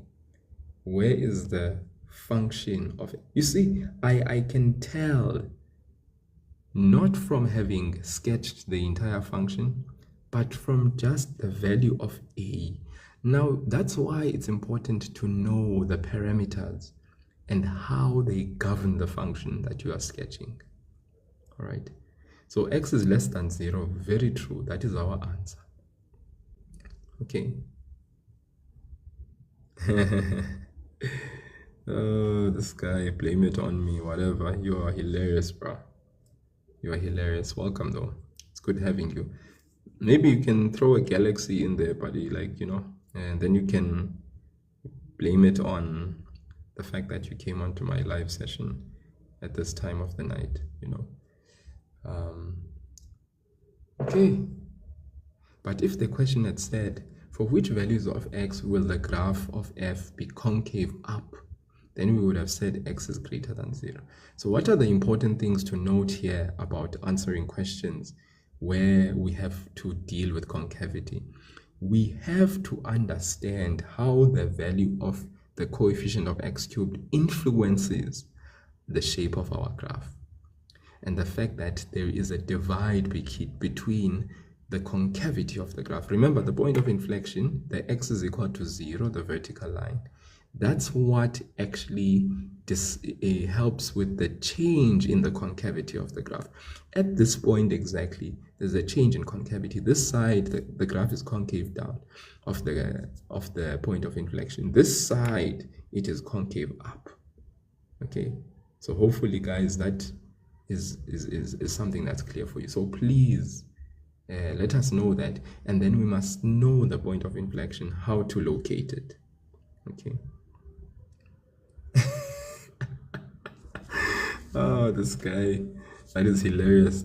You guys give galaxies and all sorts of gifts to creators that tell you in matches, double tap on the screen, double tap on the screen. You guys are too happy to do that. Give galaxies, give out all your gifts, But in a live lesson where someone is teaching and is nation building, doing nation building stuff, you guys just come here and you say, bro, in this economy, you want galaxies. Are you kidding me? And then some of you come here and you comment and you say, why are you doing maths late at night? But you will never say to those content creators, the ones that say to you, double tap on the screen, share the live, come on guys, I'm losing the match. I mean, really guys, honestly, you will never say things like that. You guys are all too happy to deliver there. Anyways, that's fine. Let's move on to the next question. Sketch the graph of y is equal to fx, showing the coordinates of the intercepts with the axes, the turning points, and the point of inflection. So what's nice here about the sketching of this graph, we've already got a few things with us already. What do we have? We know the shape of the graph. We know that we are going to first be sad, then happy. Okay. We have the y-intercept because we found it. The y-intercept, we already have it as 0 and -2. It coincides, this y-intercept, with the point of inflection as well. Okay, which is cool. Then for the stationary point, interestingly enough, or let me say before we go to stationary point, the x-intercept, we do have one x-intercept that's available that we've already found and which we are able to speak about, because that x-intercept, okay, that one x-intercept is also the one of the stationary points that we have. So this here, -1 and 0, without even knowing, you can, why do we know this is the x-intercept? It's because we let y be equal to 0 to get the x-intercept. So we know that when y is 0, the x value here is a representation of the x value of the x-intercept. This here, x-intercept, is also the stationary point. So that means at this x-intercept, it's exactly also where the graph also turns. So we have that information. What we need to still find here is just the other x-intercept, which shouldn't be too difficult to do because we already have info that helps us a lot. And I'll tell you what that info is. So for instance, on my way to finding the x-intercept, all right, we have -3x -2, right? Which is actually equal to x plus 1, the whole thing squared. And then I want to basically find out what that a value is. And I think we can find out what that factor is for that bracket, because this is one thing for sure. Okay, I'm going to find this very soon. X plus x squared plus 2x plus 1. What I need here is simply the following. All that I need here is the following. X times what gives me x cubed, I know is x. Okay, then what times +1 gives me this -2. And that's basically what I need to find. So I know this is x -2 into x squared plus 2x plus 1. Now some of you may be looking at me and being like, okay, how did you know, for instance, that this is x plus 1 the whole thing squared? The reason why I knew this is x plus 1 the whole thing squared when I factorize this is because whenever an x-intercept shares the same stationary point, whenever an x-intercept shares the same stationary point, it means that for my x-intercepts, x plus 1, which basically represents this factor, because remember, when I equate the x plus 1 to 0, I get -1. This x plus 1 is squared, right? And I just need one more factor so that I can be able to figure out what is this value. Okay, so I just put a random a, which I don't know yet. I don't know yet what the value of that factor is. But then when I write out and multiply out x plus 1, the whole thing squared. I get x squared plus 2x plus 1. And all I need is, what's value must I multiply by positive 1 to get negative 2? So it's clear that it is negative 2 that I need to multiply, which would suggest that this is my other factor. So in other words, x cubed minus 3x minus 2 is actually equal to this. X minus 2 into x squared plus 2x plus 1. This is a representation of this function.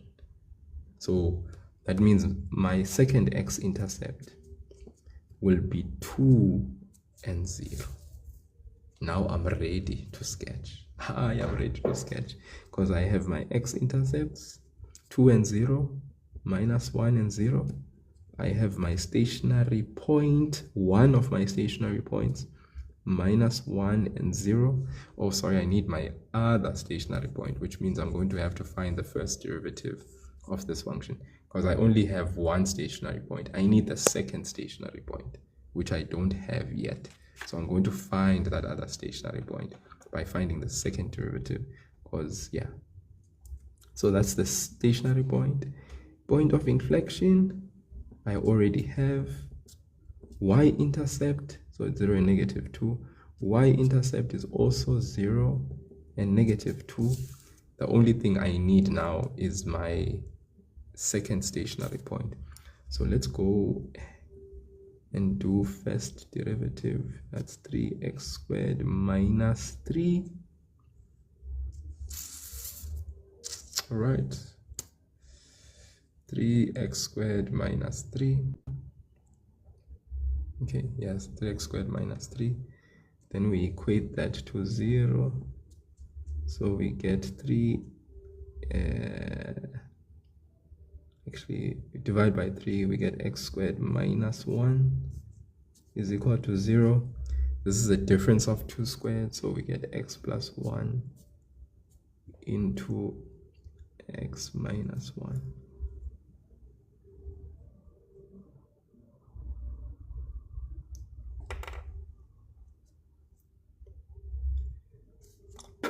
So x is equal to negative 1, or x is equal to positive 1.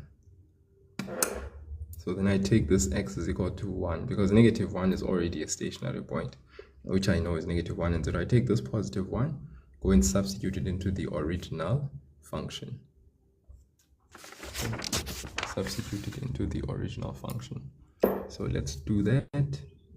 F of 1 is equal to 1 to the power 3 minus 3. Okay, I think my paper is moving a lot now. That's because I don't have f of 1 is equal to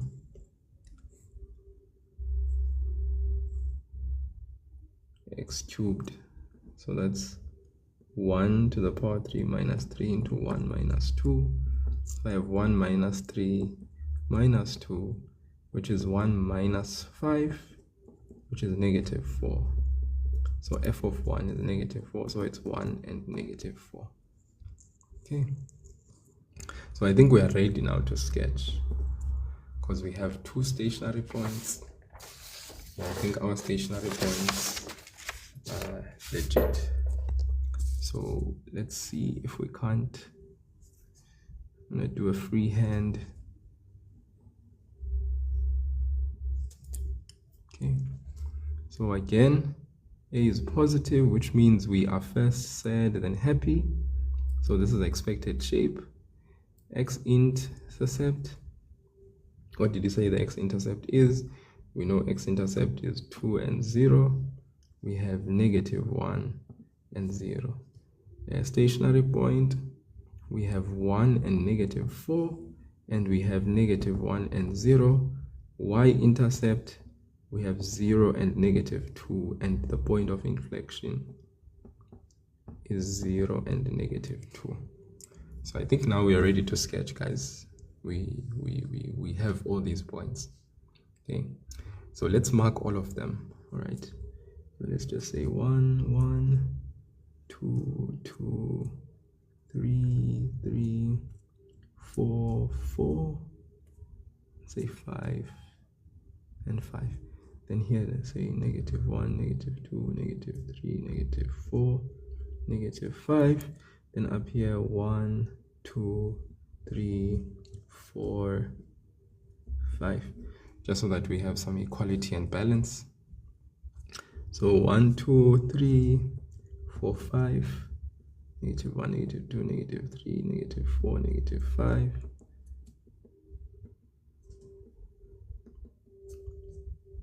Okay, so we just, obviously, like, we don't necessarily need to have like all these points, but I'm just doing it so that you guys can see, and plus the points are pretty much in close proximity. Okay, so that's why I've decided to represent everything. Okay, so 2 and 0, where is that? It's here. It's an x-intercept. That same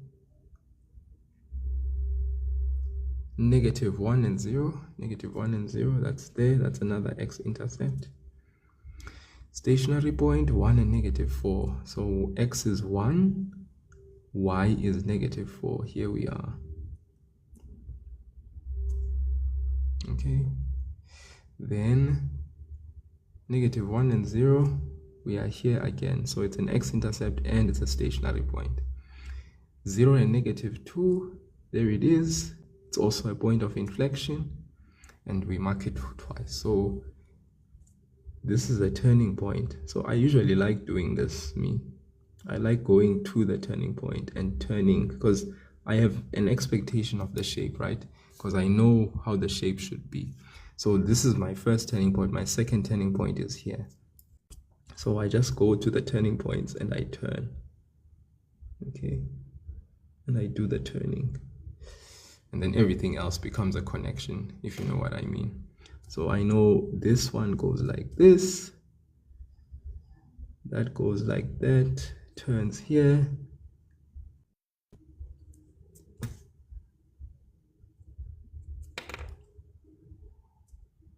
goes like that. You see? So there is my sketch.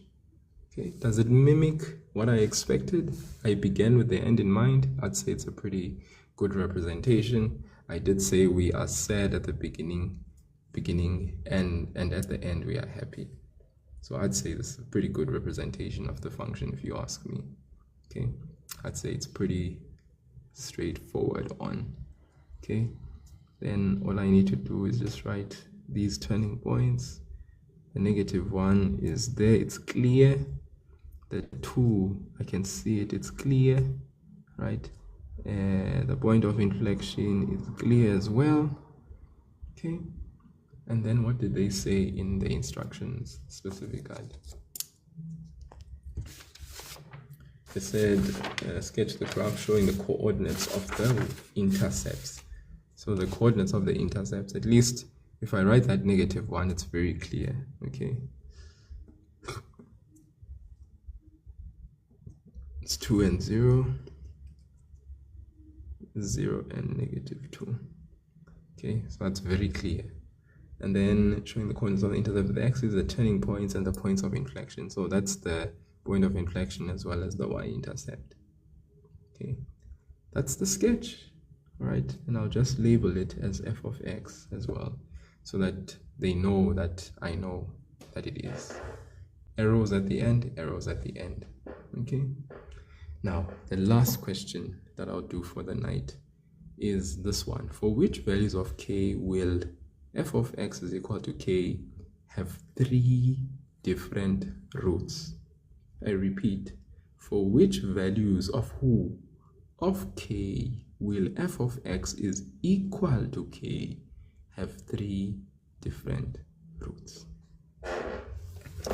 Now, when answering these questions, guys, the values of k, for which f of x equal to k will have 3 different roots. I need you to understand something first before anything. I need you to understand that this f of x equal to k, right? So this here, when you say f of x, this is basically meaning the line y is equal to k, right? So they want us to find out which values of y is equal to what exactly will give me a situation where I have 3 different roots. By the way, guys, if you say y is equal to k, this is a horizontal line. This is a horizontal straight line, okay?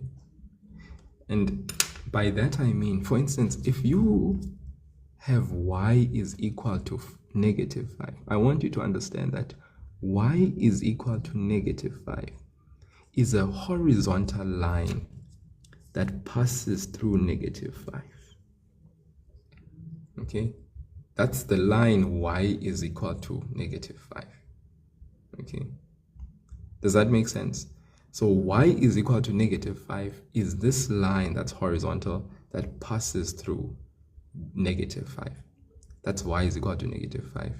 So it would almost be like the k value here would be -5. But the question is, what does the value of -5 as k, what roots do I get from the function that has been sketched here? Okay, now I want to show you something. You see this function? It goes down this line infinitely. This is just to show that this line goes down infinitely. Okay, now if I sketch this line, right, for the function f of x, when y is equal to -5, how many roots? Okay, now this word roots, the word roots means your x values, your x intercepts. Okay, that's what the word roots mean. Your x values or your x intercepts. Okay, so if y is equal to -5, in other words, if we were to make k be equal to -5, how many roots would you get from the function?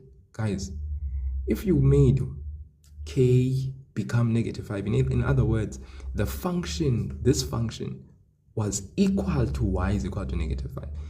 In other words, k is -5. That would mean we would only have 1 root, because the line y is equal to -5 only cuts the function at 1 point. Yeah, it only cuts the function at 1 point. Okay, now check this out. We move further up. Okay, the more further down we move, meaning every y value that is below -5, you will always have 1 root. Okay, but check what happens if you were to move this line, and let's say we were at y is equal to -4. Guys, we know that y is equal to -4 is exactly on the stationary point. But if we have a horizontal line that passes through -4, touching the stationary point, my question is, how many places does this line y is equal to -4? In other words, where k is -4, how many parts or places does the line cut through for the function, this cubic function? You can see it cuts at this point, which is 1, that means 1 x value, and that point, which means 2 x values. In other words, there are 2 distinct roots or 2 different roots. So guys, at y is equal to -4, we have 2 different roots. Below k, the k value below negative 4. In other words, when k is less than negative 4, you are always going to have one root. But let's see, guys. Let's move a bit further up from negative 4. Let us say that we had a line that cuts through above y is negative 4. In other words, where k is actually less than negative 4. Okay. I mean, sorry, not less. Where k is greater than negative 4. Because here, all values above negative 4 are greater than negative 4. So what would happen if we had a line that is above y is negative 4? So basically, we are using our stationary point at the bottom as a measuring yardstick. So if we had a line that's here, how many parts of the function am I cutting across? I'm cutting across the function here. That means one root. I'm cutting across the function there, which means two roots. I'm cutting across the function there, which means three. How many roots? 1, 2, 3 different roots. So listen to me and listen to me well. Every horizontal line, every horizontal line, every horizontal line, every horizontal line from negative 4, from the bottom, all the way to before this turning point, from negative 4. So we're not including negative 4 because at negative 4 exactly we have 2. We don't want 2. The question is saying for which values of k will f of x is equal to k have 3 different roots. Not 2, not 1. Guys, they could ask for which values of f of x is equal to k will the function have 2. If they had said will the function have 2, then we know it's exactly at negative 4 it will have 2, where y is equal to negative 4. In other words, when k is negative 4 or when k is 0, that's exactly 2. What if they had said have 1 different root? That would mean when k is less than negative 4, 1 root. Everywhere where k is less than negative 4, 1 root. Or where k is greater than 0. Everywhere there, because this line goes on forever. It will always be a horizontal line with one single root. But we want for which values of k will f of x equal to k have 3 different roots. Now, guys, as I said, it will have 3 different roots. From where? From negative 4 all the way to 0. In between these two, you are going to have 3. Because look, you see this horizontal line? 1, 2, 3. This horizontal line? 1, 2, 3. Every horizontal line in between here? 1, 2, 3.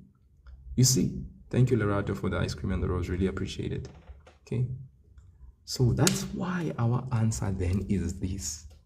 We say, we can write it in the following way. Y is an element. Okay? Or they're saying for which values of k? Well, now we know that y is equated to k, right? But since they want k, we are not going to say y is an element. We are going to say k is an element because they asked for which values of what? Of k. But because they have already transposed the k and it's equated to f of x, this means y is equal to k. So what you say about y is what you say about k. So it is important then for us to write down k, not y is an element, but k is an element, because they said for which values of who? Of k. So we say k is an element. Now be careful. We are not going to say close bracket. We are going to say open. Why? Why are we opening the bracket? Because we know exactly at negative 4 we have 1, 2 only. Above negative 4, that's where we start having 3. But it ends just before we get to 0, because at 0 we start again having 2. So if you could actually practically look at this, what we are basically saying is that when we want to answer these questions, we are looking at our stationary point there, and we are looking at our stationary point there. If we want 3, then it's between the stationary points. The k value is between the stationary point. If we want 3 will always be between the stationary point. 3 between stationary, 3 between the y value of stationary point in that situation. Okay, if we want 3 what? 3 roots. It will be between, not including the stationary points. Are you with me, guys? Hey guys, I hope you are with me. I hope you are with me. I'm going to stop right here. What do you think, guys? Like, you must tell me in the comment section. If you're not understanding me, you must say so. Because if you guys are not understanding me, I'm going to have bad dreams. I'm going to sleep badly. Like, I'm not going to have peace in my heart. You must say. If you don't understand me, you must say so. If you understand me, you must say so. Okay, I know it's late and I know you guys are drowsy. I know you are sleepy. I'm also sleepy, but I need you to understand this. These questions, people skip them. They don't answer these questions, but they are weak and they are easy and they are simple, but people skip. They skip unnecessarily. Okay? Again, I know you are good. Tando Joe, sweet, understood, ne? Star Chris, please post the video on YouTube. I will do so, Star Chris, don't worry. I'll do it. It will be the first thing I'll do after I'm done. So please, guys, like, yeah, man, you know. So 3 roots between the y values. So we're gonna say k is an element of -4 to 0, and we don't include, okay, we don't include the -4, we don't include the 0. Okay, so I hope you guys are clear about this. We don't include the -4, we don't include the 0. So it's from -4 to 0, because at -4 there's not 3 roots, there's 2. Yeah, 2 roots where k is equal to -4, or where k is equal to 0. Exactly at 0 there are 2. Exactly at -4 there are 2. 1 root in this situation, 1 root when k is less than -4, or where k is greater than 0. 1 root for this function. So had they asked the question a bit differently, this is how we would have answered. Okay, and the thing is, the k is positive, so that means our k there is going to be positive. Had they equated a k that is negative, guys, we would have still written the same answers. We would have just said where -k is equal to -4, or where -k is equal to 0, then we would solve for positive k. For 1 root, we would have still said when -k is less than -4, then we solve the inequality. Or where -k is greater than 0. Okay, the inequality form is more appreciated here, to be honest, because had they said where f of x is equal to -k, then we would have said when -4 is less than -k less than 0, then we would solve the compound inequality, just like we did in grade 10 when we were in the grade 10 phase. Guys, this is so basic. It's as simple as this, but I'm telling you, kids skip those questions and they leave them. But we don't have to anymore, because we can see the understanding is there. Guys, I love you. Thank you so much for joining. I hope the lesson was good. I hope you learned something, and I hope when you go and sleep, you will dream of the cubic functions, and you will pass and massacre cubic functions however they come. So guys, I'm going to do another session on cubic on calculus, because there are there's a variety of questions that get asked. Even with cubic functions, we haven't even We've touched on some questions, but not all the types of questions that are being done. Then, of course, I will do optimization as well, but like I said, these sessions, I'm trying to iron out, some of the basic things as well with calculus, so that we can get the marks that are available to us for us to get, So with exposure and with more practice, even you yourself, you'll be able to become more and more astute. So then that's all for today. Thank you so much. We will do optimization with time. Samantha, I'm glad it was productive, and I hope that it will affect you now even that much more. Even when you practice past papers, you can, have the confidence to attempt some of the other questions that get asked. Okay, thank you so much. Thank you, Mekeni, for the judge. Really appreciate it. Have a good one, and till we meet again. Hopefully one will be able to wake up tomorrow.